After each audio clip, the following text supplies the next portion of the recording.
10 to 12 classes में आप सभी का स्वागत है। आज हम अलंकार पढ़ेंगे। कल हमने रस पढ़ा था, आज हम अलंकार को पढ़ेंगे। देखिए परिभाषा, काव्य की शोभा बढ़ाने वाले तत्वों को अलंकार कहते हैं। देखिए जो भी तत्व या जो भी शब्द काव्य की शोभा बढ़ाते हैं उसे ही अलंकार कहते हैं। अलंकार में क्या होता है? आभूषण, आभूषण किसी चीज़ की शोभा बढ़ाते हैं, ऐसे ही अलंकार काव्य की शोभा बढ़ाते हैं। तो काव्य की शोभा बढ़ाने वाले तत्वों को अलंकार कहते हैं। देखिए अलंकार के मुख्य दो भेद होते हैं, एक होता है अर्थालंकार और एक होता है शब्दालंकार। देखिए अर्थालंकार क्या होता है? जहाँ अर्थ के कारण रमणीयता आ जाती है, यानी सुंदरता, रमणीयता में सुंदरता, सुंदरता आ जाती है, वहाँ अर्थालंकार होता है। तो जहाँ अर्थों के द्वारा चमत्कार होता है वहाँ अर्थालंकार होता है। शब्दालंकार क्या होता है? जहाँ शब्दों के द्वारा चमत्कार होता है, मतलब शब्दों के माध्यम से अगर रमणीयता आ रही है, चमत्कार हो रहा है, तो वहाँ शब्दालंकार होता है। देखिए शब्दालंकार में कौन कौन से अलंकार आते हैं? अनुप्रास अलंकार, यमक अलंकार और श्लेष अलंकार। इन सबको हम बारी बारी पढ़ेंगे। आगे देखते हैं। देखिए अनुप्रास अलंकार, अब बारी बारी हम सारे अलंकारों को पढ़ेंगे। पहले शब्दालंकार पढ़ रहे हैं, शब्दालंकार में पहले अनुप्रास अलंकार। देखिए अनुप्रास अलंकार का क्या होता है? जहाँ व्यंजन वर्णों की बार बार आवृत्ति हो वहाँ अनुप्रास अलंकार होता है। देखिए जहाँ एक ही व्यंजन वर्णों की बार बार आवृत्ति होती है वहाँ पे अनुप्रास अलंकार होता है। उदाहरण देखिए, तरनी तनुजा तट तमाल तरुवर बहुछाए। देखिए यहाँ त की बार बार आवृत्ति होने से यहाँ पे अनुप्रास अलंकार होता है। आगे देखिए, रघुपति राघव राजा राम पतित पावन सीता राम। देखिए यहाँ भी र की बार बार आवृत्ति, देखिए यहाँ भी र की आवृत्ति हुई, यहाँ भी र का आवृत्ति हुई, यहाँ भी र की आवृत्ति हुई है। तो जहाँ एक ही व्यंजन वर्णों की बार बार आवृत्ति होती है, देखिए व्यंजन वर्णों की आवृत्ति होनी चाहिए। हम शब्द को नहीं लेंगे, केवल व्यंजन को लेंगे। व्यंजन से क ख ग घ क से लेकर ग तक की आपके व्यंजन है। तो जहाँ एक ही व्यंजन वर्णों की बार बार आवृत्ति होती है वहाँ पर अनुप्रास अलंकार होता है। और अगर आप उदाहरण ले सकते हैं, जैसे खड़क सिंह के खड़खड़ाने से खड़कती हैं खिड़कियाँ, खिड़कियों के खड़कने से खड़कता है खड़क सिंह। देखिए यहाँ पे ख ख ख वर्ड की बार बार आवृत्ति होने से यहाँ पर अनुप्रास अलंकार है। अगर मैं आपको और भी अलंकार बताऊँ, जैसे अनुप्रास अलंकार के उदाहरण, जैसे हाँ, छच्छू के घर पे 6 दिन से छछुंदर छछुआ रहे थे। देखिए यहाँ पे छ वर्ड की व्यंजन वर्ड की बार बार आवृत्ति हुई है, अतः यहाँ भी अनुप्रास अलंकार है। ऐसे ही आप ले सकते हैं, चंदू के चाचा ने चंदू की चाची को चांदनी की चम्मच से चाटनी, चांदनी की रात में चटनी चटाई। देखिए यहाँ भी च वर्ड की बार बार आवृत्ति होने से यहाँ अनुप्रास अलंकार है। तो आप लोग याद कर लीजिए कि जहाँ एक ही व्यंजन वर्णों की बार बार आवृत्ति होती है वहाँ अनुप्रास अलंकार होता है। जहाँ यहाँ एक ही छूट गया है, एक ही। देखिए जहाँ एक ही व्यंजन वर्ड की बार बार आवृत्ति होने से अनुप्रास अलंकार होता है। आप कोई भी उदाहरण लिख सकते हैं जिसमें एक ही व्यंजन वर्णों की आवृत्ति हो रही है। तो आई होप कि अनुप्रास अलंकार आप लोगों को समझ में आ गया हो। तो मैं आगे बढ़ती हूँ। यमक अलंकार। देखिए यमक अलंकार क्या होता है? जहाँ कोई शब्द दो या दो से अधिक बार आए, नहीं कोई शब्द हो दो बार आया, दो से अधिक बार आए, लेकिन उसके अर्थ जो है वो अलग अलग हो। जहाँ कोई शब्द, एक मिनट यहाँ कुछ छूट गया, जहाँ कोई एक ही शब्द, जहाँ कोई एक ही शब्द, मतलब एक ही शब्द हो, वो 2 बार आए या 2 से अधिक बार आए, परंतु उसका अर्थ अलग अलग हो। शब्द एक ही रहे, उसका अर्थ अलग अलग हो, वहाँ यमक अलंकार होता है। जैसे उदाहरण देख लीजिए, यहाँ पे काली घटा का घमंड घटा। देखिए यहाँ पे घटा शब्द 2 बार आया, एक घटा यहाँ आया है और एक घटा यहाँ आया है। इन दोनों घटा का मतलब जो मतलब है, जो अर्थ है वो अलग अलग है। देखिए इस घटा का मतलब होता है, देखिए यहाँ मैंने लिख दिया है, यहाँ ये जो घटा शब्द 2 बार आया है, देखिए यहाँ घटा शब्द 2 बार आया है, परंतु उसका अर्थ भिन्न भिन्न, मतलब अलग अलग है। पहले घटा का अर्थ बादल है, काली घटा यानी काली बादल का, घमंड घटा, घटा मतलब कम होना, यानी काली बादल का घमंड घटा यानी इस घटा का मतलब बादल है और इस घटा का मतलब कम होना है। देखिए जहाँ फिर से देख लीजिए यमक अलंकार, जहाँ कोई शब्द दो बार आए। देखिए जहाँ कोई एक ही शब्द दो बार आया है लेकिन उन शब्दों का अर्थ अलग अलग हो। देखिए यहाँ पे घटा का मतलब अलग है, यहाँ पे घटा का मतलब अलग है। शब्द तो एक ही है, दो बार आए हैं लेकिन दोनों जगह उसका अर्थ अलग अलग है, वहाँ पर यमक अलंकार होता है। फिर से उदाहरण देख लीजिए एक और, वह 3 बेर खाती है, 3 बेर खाती है। फिर से देखिए यहाँ पे बेर शब्द दो बार आया है। परिभाषा भी वही है कि जहाँ कोई शब्द दो बार आए या दो से अधिक बार आए लेकिन उसका अर्थ अलग अलग हो, वहाँ पे यमक अलंकार होता है। देखिए यहाँ पे बेर शब्द दो बार आया है लेकिन दोनों बेर का मतलब अलग है। देखिए वह 3 बेर खाती है, मतलब 3, ये 3 बेर, 3 डिजिट बेर खाती है, मतलब 3 बेर, 1 2 3, 3 बैल खाती है और 3 बेर खाती है, यानी 3, यहाँ इस बेर का मतलब बेर है, यानी बेर जिसे कहते हैं बैर हम लोग बोलते हैं। यहाँ 3 बेर का मतलब बार है, बार, यानी वो 3 बेर खाती है, 3 बार खाती है। तो देखिए यहाँ पे बेर बेर दो बार आया है लेकिन इस बेर का मतलब वो जो फल है उसका है, इस बेर का मतलब बार है।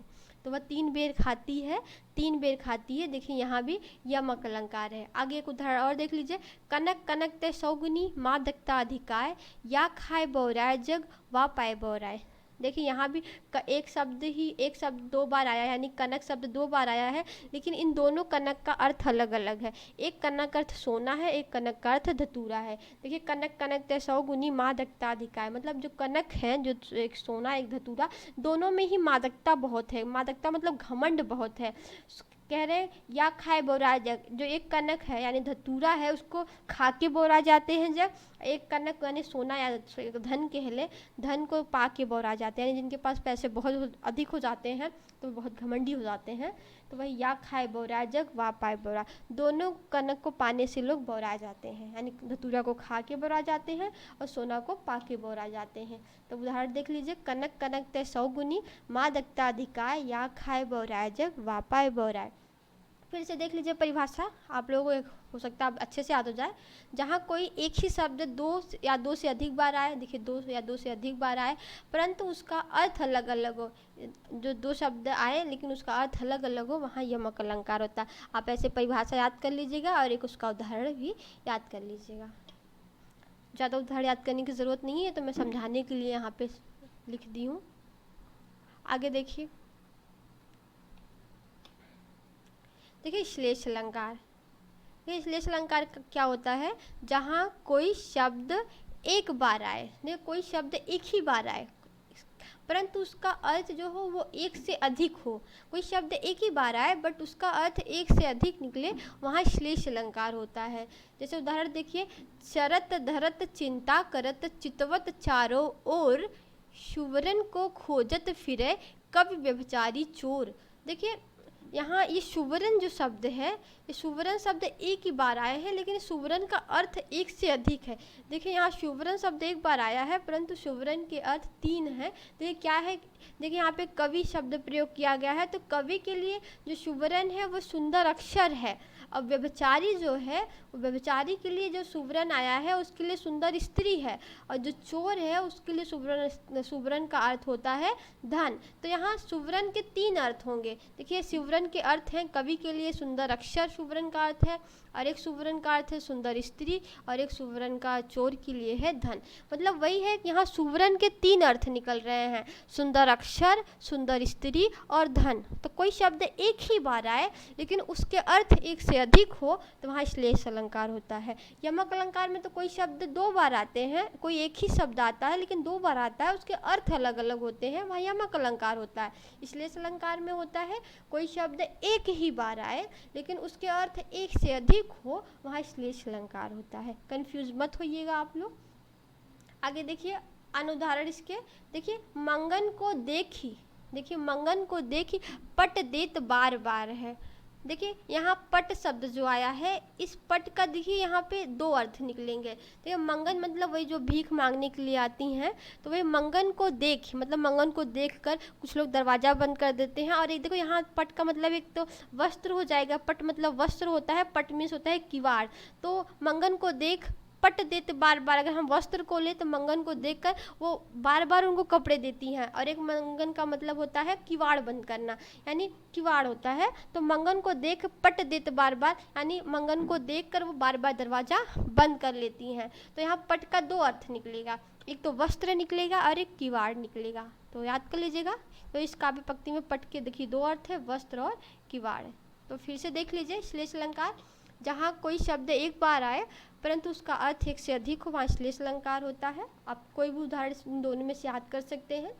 चरण धरन चिंता करत चितवत चारों ओर, शुवरन को खोजत फिरे कवि व्यभिचारी चोर। आगे देखते हैं। अब आपका जो शब्दालंकार था वो खत्म हो गया। शब्दालंकार अनुप्रास अलंकार हम लोगों ने पढ़ा, जहाँ एक ही व्यंजन वर्णों की बार बार आवृत्ति होती है वहाँ अनुप्रास अलंकार होता है। जैसे तरणी, तनुजा, तरतमाल, तरुवर, बहुछाये। यमक अलंकार पढ़ा। उसके बाद देखिए यमक अलंकार में क्या होता है, जहाँ कोई शब्द दो बार आए, जहाँ कोई एक ही शब्द दो बार आए परंतु उसके अर्थ अलग अलग हो, वहाँ यमक अलंकार होता है। जैसे काली घटा का घमंड घटा, यहाँ दो बार घटा आया है, एक घटा का मतलब बादल, एक घटा का मतलब कम होना।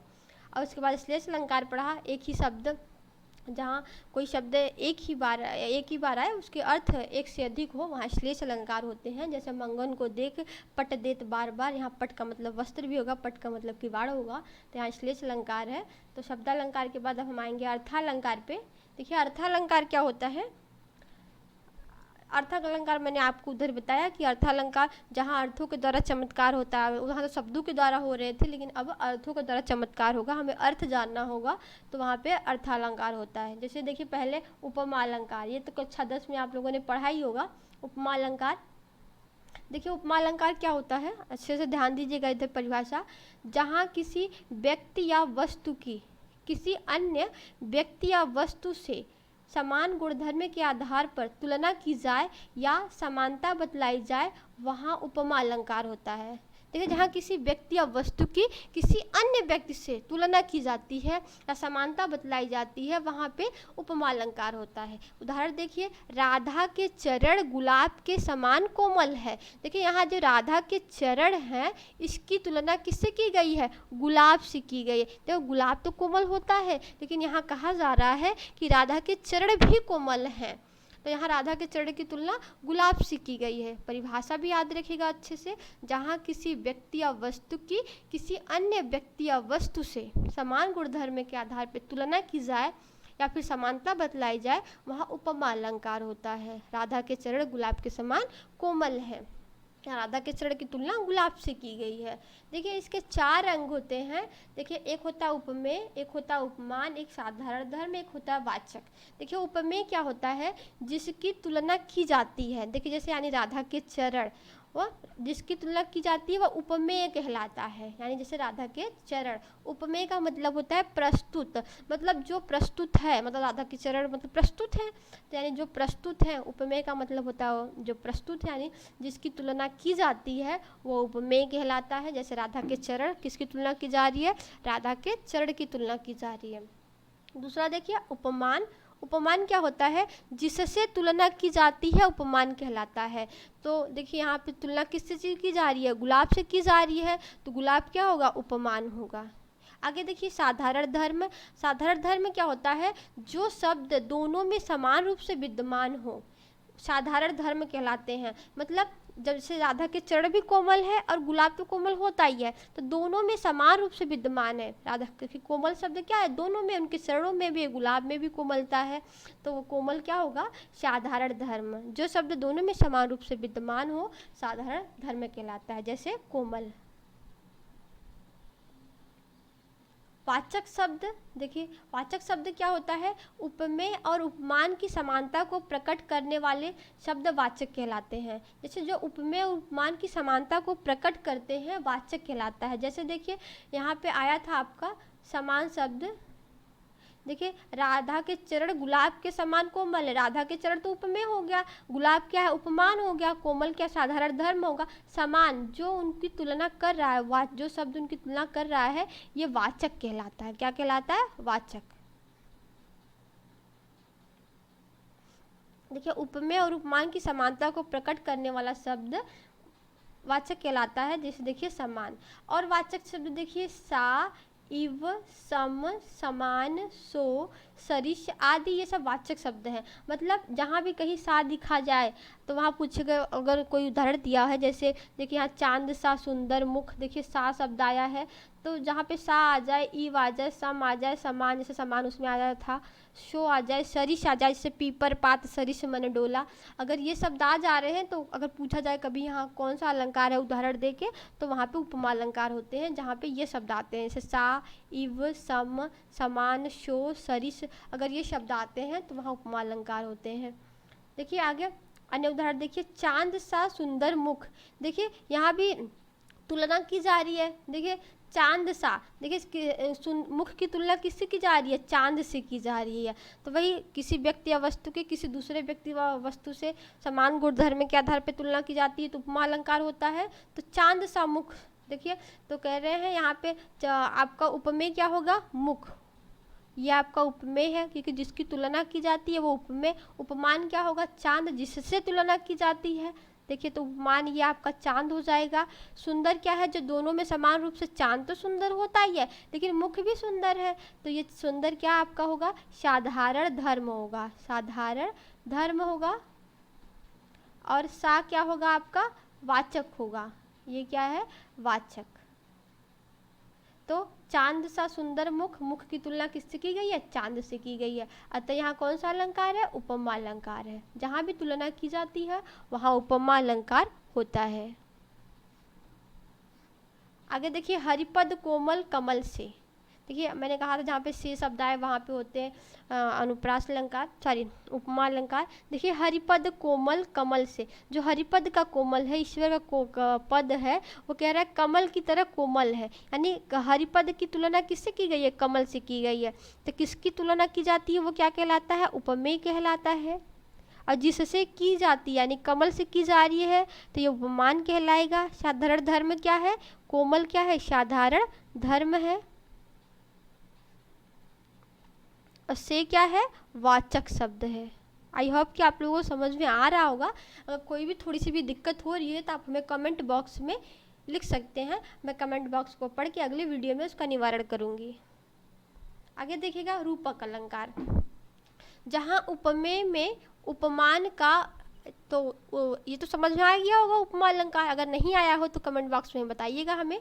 देखिए रूपक अलंकार, जहाँ उपमेय में उपमान का भेद रहित आरोप किया जाता है, मतलब कि जहाँ उपमेय में उपमान का, मतलब उपमेय मैंने बताया था क्या होता है, प्रस्तुत, उपमान क्या होता है, अप्रस्तुत, मतलब जो प्रस्तुत है और जो नहीं है उन दोनों में भेद नहीं किया जा रहा है, बल्कि उपमेय और उपमान में अभिन्नता प्रकट की जा रही है, मतलब एक रूपता बताई जा रही है, तो वहाँ पे रूपक अलंकार होता है। जैसे देखिए जहाँ उपमेय में उपमान की अभिन्नता प्रकट की जाए, मतलब एक रूपता बतलाई जाए, वहाँ रूपक अलंकार होता है। जैसे देखिए, चरण कमल बंदो हरिराई, देखिए चरण कमल, यहाँ चरण कमल को अलग अलग नहीं बताया गया है, चरण कमल को एक ही कर दिया गया है, बंदो हरिराई। तो यहाँ चरण में कमल का उपमा कह रहे, यहाँ चरण में कमल का आरोप है, मतलब चरण में कमल को शामिल कर लिया गया है, चरण कमल को अलग अलग नहीं बताया गया है, अतः यहाँ रूपक अलंकार है। उपमेय अलंकार में तो तुलना की जाती है और उपरूपक अलंकार में एक रूपता बताई जाती है, उपमेय उपमान को एक रूपता बताई जाती है, वहाँ पे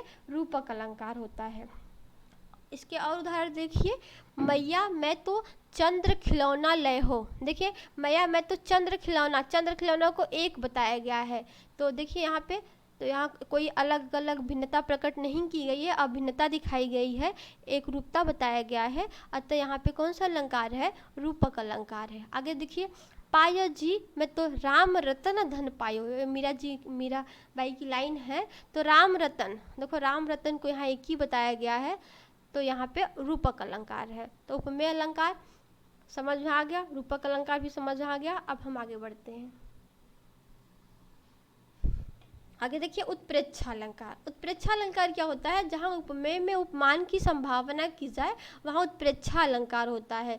देखिए उपमेय में यानी प्रस्तुत में अप्रस्तुत की संभावना की जा रही है, मतलब जो चीज़ है और जो चीज़ नहीं है उसमें उसकी संभावना की जाती है, यानी उसमें कल्पना की जाती है, वहाँ पे उत्प्रेक्षा अलंकार होता है। जैसे इसके बोधक शब्द है, मतलब जो अक्सर इसके लाइनों में आते हैं। मनु मानो जनु जानो मनहु जनहु ज्यो। अगर ये शब्द उदाहरण में आ रहे हैं, अगर पूछा जाए यहाँ पे अगर उदाहरण देके कौन सा अलंकार है, तो वहाँ पे उत्प्रेक्षा अलंकार होता है। जब भी मनु मानो जनु जानो मनहु जनहु शब्द आ जाए, वहाँ उत्प्रेक्षा अलंकार होता है। उदाहरण देखिए, सोहत ओढ़े पीठ पट श्याम सलोने गात मनुशील मन शैल पर आतप परियो प्रभात। देखिए, सोहत ओढ़े पीठ पटु, अगर मैं इसका अर्थ बताऊं, सोहत मतलब ओढ़े हुए अच्छे लग रहे हैं, सोहत ओढ़े पीठ मतलब होता है पीला, पट मतलब अभी बताया आगे मैंने वस्त्र होता है, तो पीला वस्त्र सोहत मतलब पहने हुए हैं। कौन पीला वस्त्र पहनता है? श्री कृष्ण जी। तो पीला वस्त्र पहने हुए हैं, श्याम सलोने गात, सावले सलोने, श्री कृष्ण जी सावले से होते है ही। देखिए, तो श्याम सलोने गात, गात मीन्स होता है शरीर, गात मीन्स होता है शरीर, तो अपने सावले सलोने शरीर पर पीला वस्त्र पहना हुआ है। तो कह रहे मनहु, देखिए मैंने कहा था मनु मानो जनु जानो मनहु जनहु, जब भी आ जाओ उत्प्रेक्षा अलंकार होता है, उसको उदाहरण में आते ही है। देखिए यहाँ पे आ गया मनहु, मनहु मीन्स मानो नीलमन शैल पर, मतलब जब श्री कृष्ण जी पीला वस्त्र धारण किए हुए हैं अपने शरीर पर, तो कह रहे मनहु मानो नीलमणि शैल पर, मानो नीलमणि जो शैल है आतप परियो प्रभात, मतलब उनको शरीर को कह रहे हैं, मानो ऐसा लग रहा है कि नीलमणि शैल पर सूर्य की पीली पीली, जब उन्होंने पीला वस्त्र धारण किया हुआ है तो सूर्य की पीली पीली किरणें पड़ रही है। यानी श्री कृष्ण के शरीर को उन्होंने नीलमणि शैल मान लिया है, और जो पीला वस्त्र उन्होंने धारण किया हुआ है उसको वो सूर्य की किरणें मान ले रहे हैं। तो वही यहाँ पे क्या किया जा रहा है? कल्पना ही किया जा रहा है। तो परिभाषा भी वही है, जहाँ उपमेय में उपमान की संभावना की जाए या उपमेय में उपमान की कल्पना की जाए, वहाँ उत्प्रेक्षा अलंकार होता है। सोहत ओढ़े पीठ पट श्याम सलोने गात मनहु शिलमन शैल पर आतप परियो प्रभात। उदाहरण अच्छे से याद कर लीजिएगा। देखिए, यहाँ श्री कृष्ण के श्याम सलोने शरीर में नीलमणि शैल की संभावना किया गया है, अतः यहाँ उत्प्रेक्षा अलंकार है। आगे अन्य उदाहरण देखिए, उस काल मारे क्रोध के तन कांपने उसका लगा मानो। देखो फिर से आ गया मानो। देखो मैंने कहा था मनु मानो जनु जानो मनहु जनहु, जब भी आ जाओ उत्प्रेक्षा अलंकार होता है। तो उस काल मारे क्रोध के तन कांपने उसका लगा मानो हवा के जोर से, अरे मान लो कल्पना की जा रही है, मानो हवा के जोर से सोता हुआ सागर जगा। तो यहाँ भी कौन सा अलंकार है? संभावना की जा रही है, कल्पना की जा रही है, मानो हवा के जोर से सोता हुआ सागर जगा, तो यहाँ पे उत्प्रेक्षा अलंकार है।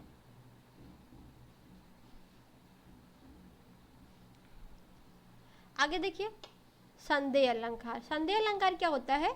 जहाँ किसी वस्तु का समानता अन्य वस्तु से दिखाई पड़ने से यह निश्चित ना हो पाए कि यह वस्तु वही है कि कोई अन्य है, मतलब संदेह होता है। जहाँ किसी वस्तु को देखकर संदेह हो, वहाँ पे निश्चित ही ना हो पाए, वहाँ पे संदेह अलंकार होता है। देखिए, संदेह अलंकार का उदाहरण बहुत अच्छा है। देखिए, सारी बीच नारी है कि नारी बीच सारी है, कि सारी ही की नारी है कि नारी ही की सारी है। देखिए, उदाहरण कब का है? जब कौरवों की सभा में जब द्रौपदी का चीरहरण हो रहा था, तो उस समय श्री कृष्ण भगवान प्रकट हो जाते हैं उनकी रक्षा के लिए। तो वो साड़ी को करते जाते हैं, एक तरफ साड़ी दुशासन निकालता जाता है, और एक तरफ से उनकी साड़ी वो पहनाते जाते हैं, साड़ी ख़त्म होने का नाम ही नहीं लेते हैं, इतनी साड़ी का ढेर लग जाता है। तो उसी में बोला गया था कि सारी बीच नारी है कि नारी बीच सारी है, कि सारी ही की नारी है कि नारी ही की सारी है। तो यहाँ पे निश्चित ही नहीं हो पा रहा है कोई चीज़, तो यहाँ पे क्या संदेह बना हुआ है, अतः यहाँ पे संदेह अलंकार है। आगे देखिएगा, यह मुख है या चंद्र है। देखिए, समझ ही नहीं आ रहा, उनको निश्चित नहीं कर पा रहे कि अब मुख है या चंद्र है, तो अतः यहाँ भी कौन सा अलंकार है? संदेह अलंकार। संदेह बना हुआ है, चंद्र है कि मुख है कि चंद्र है, चंद्र है कि मुख है कि चंद्र है, समझ ही नहीं आ रहा, तो यहाँ पे क्या अलंकार है? संदेह अलंकार है। आगे देखिएगा, अतिशयोक्ति अलंकार। देखिए, अतिशयोक्ति अलंकार क्या होता है? जहाँ किसी वस्तु की इतनी अधिक प्रशंसा की जाए कि लोक मर्यादा का अतिक्रमण हो जाए। देखिए, किसी वस्तु का इतना बढ़ा चढ़ा के कर दे, इतना बढ़ा चढ़ा के हम प्रशंसा कर दे कि वो कोई उस पर विश्वास ही ना करे। जैसे कहते हैं ना, एक हाथ ककड़ी 9 हाथ बिया, बोलते हैं ना, एक हाथ ककड़ी 9 हाथ बिया, मतलब ककड़ी तो एक ही हाथ की है, बिया 9 हाथ की कैसे हो जाएगी? तो बहुत यहाँ तो अतिशयोक्ति ही है ना। तो वही कहा गया है कि जहाँ किसी वस्तु की इतनी अधिक प्रशंसा की जाए कि लोक मर्यादा का अतिक्रमण हो जाए, वहाँ अतिशयोक्ति अलंकार होता है। उदाहरण और देख लीजिए आप लोग, जैसे अब जीवन की कपि आस न कोय, मतलब वो इतना दुखी हैं तो कह रहे हैं अब जीवन की आस न कोय, कन गुड़िया की मुद्री कंगना होय। कह रहे मुद्री मीन्स होता है अंगूठी, मुद्री में कह रहे कनगुड़िया मतलब अंगुली की जो मुद्री है वो कंगना होए, मतलब किसी के दुख तकलीफ में ऐसे कोई दुबला पतला हो जाएगा कि किसी की मुद्री कंगना हो जाए, तो असंभव बात है, मुद्री कंगना कैसे हो सकती है। तो देखिए यहाँ शरीर की छिड़ता को व्यंजित करने के लिए अंगूठी को कंगना होना बताया गया है। अतः यहाँ पे अतिशयोक्ति अलंकार है। कोई मान ही नहीं सकता कि कभी कन गुगरी यानी जो कंगन है वो अंगूठी कंगन हो सकता है। अतः यहाँ अतिशयोक्ति अलंकार है। अतिशयोक्ति अलंकार में किसी चीज़ को बहुत बढ़ा चढ़ा के बात करते हैं, तो वहाँ जिसका मतलब लोक मर्यादा पे मतलब अतिक्रमण हो जाए, जिसमें कोई विश्वास ही ना कर सके ऐसी बात, तो वहाँ अतिशयोक्ति अलंकार होता है। जैसे एक हाथ केकड़ी 9 हाथ बिया। आगे देखिए भ्रांतिमान अलंकार। भ्रांतिमान अलंकार क्या होता है, जब भ्रमवश किसी एक चीज को देखकर उसके समान किसी अन्य वस्तु का भ्रम हो तब भ्रांतिमान अलंकार होता है। जब क्योंकि भ्रमवश किसी एक चीज को देखकर उसके समान किसी अन्य वस्तु का भ्रम हो, तो कोई चीज देखा वहाँ भ्रम हो रहा है, समान वस्तु कभी कभी देखने से भ्रम हो जाए। जैसे आप लोगों ने जुड़वा पिक्चर देखा होगा, जुड़वा हीरो का, तो कभी कभी होता है ना सामान देख के वो लोग भ्रम वो हो जाते हैं, तो वही भ्रांतिमान, भ्रम बना रहता है, सोचते कि बस वही चीज़ है लेकिन वो चीज़ नहीं रहती, तो वो भ्रांतिमान अलंकार होता है। जैसे देखिए आय महावर देन को नाइन बैठी आय, फिर जान महावरी एड़ित मुड़ित जाए। देखिए महावर जो होती हैं वो जो महावर जो रंगना लगाती हैं शादी उदी में, कलर लगाती हैं दुल्हन को, तो कह रही नाइन बैठी आय, जो नाइन बैठी थी, फिर जान महावरी एड़ित मिड़े, वो सोचती हैं कि यही दुल्हन है, तो उनको मतलब पैर वो खींचती हैं, सोचती हैं वो ओढ़ के बैठी रहती है तो सोचती हैं यही मतलब वो है, वो एड़ी खींचती हैं उनको कलर लगाने के लिए, वो सोचती हैं लेकिन वो एड़ी मोड़ती जाती है, वो भ्रमवश दुल्हन को ही वो समझ लेती हैं। तो इसलिए यहाँ पे क्या अलंकार है, भ्रांतिमान अलंकार है। देखिए जितने इंपॉर्टेंट अलंकार थे उस सारे हमने पढ़ लिए हैं, एक दो रह गया जैसे प्रदीप अलंकार, अन्वय, एक आध दो, तो इम्पोर्टेंट उतने नहीं हैं। तो अगर आप लोगों ने इतना अच्छे से जितना पढ़ा है उतना तैयार कर लोगे तो 100% है आपके 2 नंबर बन जाएंगे। देखिए क्वेश्चन कैसे आता है, देखिए प्रश्न संख्या 10 का ख, अगली बार का ये आया हुआ प्रश्न है, अनुप्रास अथवा रूपक अलंकार। देखिए अथवा करके देता है, मतलब दोनों में से एक करना होगा, अनुप्रास करिए या फिर रूपक करिए। अलंकार की परिभाषा जैसे अनुप्रास अलंकार की परिभाषा क्या होगी, जहाँ एक ही व्यंजन वर्णों की बार बार आवृत्ति होती है वहाँ अनुप्रास अलंकार होता है। उदाहरण जैसे उदाहरण लिखिए आप लोग, जैसे तरनी तनुजा तमाल तरुअर बहु छाए, या फिर खड़क सिंह के खड़खड़ाने से खड़कती हैं खिड़कियाँ, खिड़कियों को खड़कने से खड़कता है खड़कने, जहाँ एक ही व्यंजन वर्णों की बार बार आवृत्ति होती है वहाँ पे अनुप्रास अलंकार। या फिर आप रूपक लिखना चाहते हैं, रूपक अभी आप लोगों ने पढ़ा कि जहाँ उपमेय में उपमान की अभिन्नता प्रकट की जाए या एक रूपता बतलाई जाती है वहाँ रूपक अलंकार होता है। उदाहरण जैसे आप बता सकते हैं कि चरण कमल बंदो हिराई, यहाँ चरण कमल में अभिन्नता नहीं प्रकट की गई है, तो यहाँ पे क्या है, रूपक अलंकार है। उदाहरण आप ऐसे इस तरीके से लिख सकते हैं। देखिए आपके एग्जाम में 2 नंबर के आएंगे, एक परिभाषा के लिए आपको 1 नंबर मिलेगा और 1 नंबर आपको उदाहरण के लिए मिलेगा। कुल मिला के आपको 2 मार्क्स मिल जाएंगे अगर आप इस वीडियो को अच्छे से देख के नोट्स बना के आप अगर इसको तैयार कर लेते हैं, तो आपको ये समझ लें कि आपके 100% 2 मार्क्स बिल्कुल श्योर हो जाते हैं। मैंने रस भी पढ़ा दिया है 2 मार्क्स का, और ये आपका अलंकार भी 2 मार्क्स का हो गया। तो अगर वीडियो अच्छी लगी हो तो आप लोग लाइक करिएगा, अगर वीडियो पे आप लोग नए हो तो वीडियो को सब्सक्राइब कर लीजिएगा ताकि आपको वीडियो कंटिन्यू मिलती रहे। अगर कोई भी दिक्कत हो रही है, आपको कहीं नहीं समझ में आ रहा, तो आप कमेंट बॉक्स में कमेंट कर सकते हैं। मिलते हैं नेक्स्ट डे। Thank you.